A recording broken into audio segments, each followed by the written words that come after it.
Okay,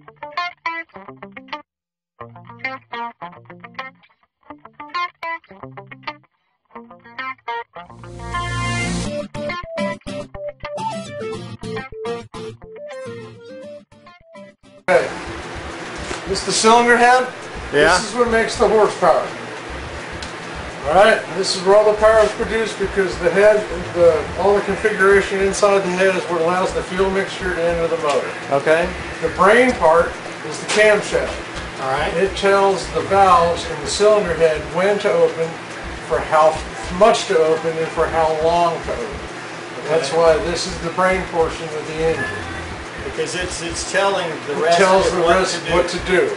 Okay. The heads create all the power because that's where the combustion is going on. Okay. And the bottom end, this bottom part here, the cylinder block with the crank, pistons, and rods in it, that does all the work.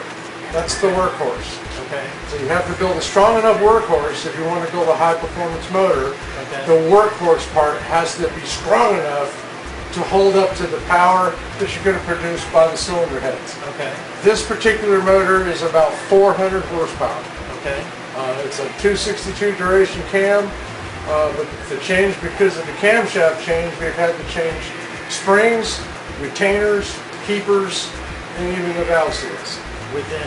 Inside the cylinder heads. Okay. That's why the cylinder heads make all the power, and they're so important. Okay. That's the biggie. That's the biggie. Is the cylinder head. The cylinder heads. That's what makes your power. There's no sense of putting in a short block without doing the heads. Okay. If the bottom end's ruined, the heads are bad anyway. Okay.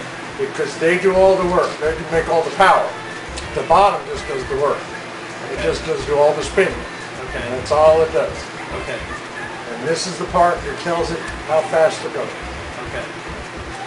So here's your power point. Is back. No, your power is here. Power's here. Your work is created down here. Down here, and the brain is in the work. The brain is in the can, which is in the work. In the work. Now, what did this motor come out of? This came out of a 28-foot Baja. Okay. It was first rebuilt by another shop, but they weren't paying attention or something was wrong. It went out for about 10 minutes and failed. Okay, so wait a second. Another shop got this first, and it failed. Failed on a test ride for about 10 minutes. How did it fail? Don't know what caused it.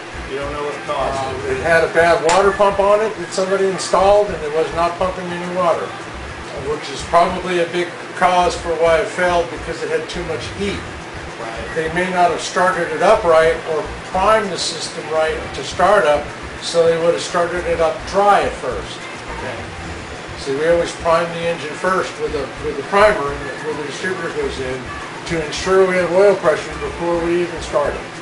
Okay, now when you say primer, what does that mean to me? The prime is when you put oil in the oil pan and fill up the complete oiling system, and instead of starting the motor, you put in a driver that simulates the distributor turn to drive the oil pump. Okay. And I can have oil pressure in the motor before I ever even put this in the boat. Okay. So you'll know that pressure prior to anything. So you would have never had that 10-minute test drive failure. No. To begin with. Never would have happened. Never would have happened.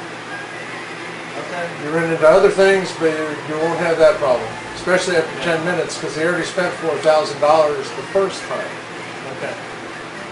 And so this came from, wait a second. So they spent, wait a second, they spent $4,000. All right, at first to take it to and it failed in 10 minutes. Right. Okay. And then it comes to you. Right. To repair. To repair. We spent another almost $4,000, but we've spent a lot more time in watching what's going in here. But this motor has been balanced, okay, so it won't vibrate anymore. All right. When they balanced it, come to find out it would have never balanced because the rods were so far out of gram weight within each other. Okay. So this motor is balanced now. It will turn 46 to 4,800 RPM all day. And that's where boats run, at 44 to 4,800, somewhere in that range. Okay. Now, a pickup truck motor will run about 2,500. Okay, all day. All day.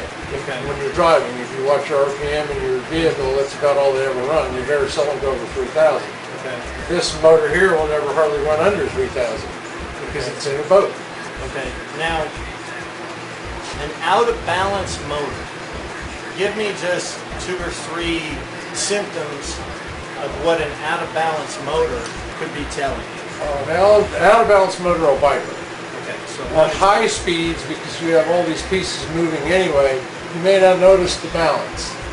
But inside on the crankshaft, you'll get a little buzzing on the crankshaft. It'll move around. Okay. And what it'll do is it'll beat the bearings out. Okay. Because all this stuff is vibrating against the crankshaft where all your oil clearances are. Where the crank spins, there's oil clearances on the main bearings. It'll vibrate on those.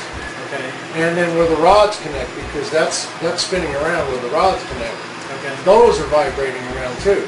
Okay. So nothing's working like it should. Okay. So eventually it'll shake itself apart.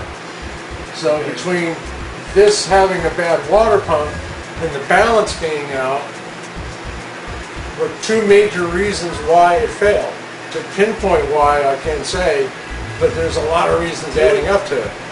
It was built to fail. It was built to fail. It was built to fail. And this was built by a major rebuild shop in Austin. A major rebuild shop in Austin. Right. A major engine rebuilder in Austin.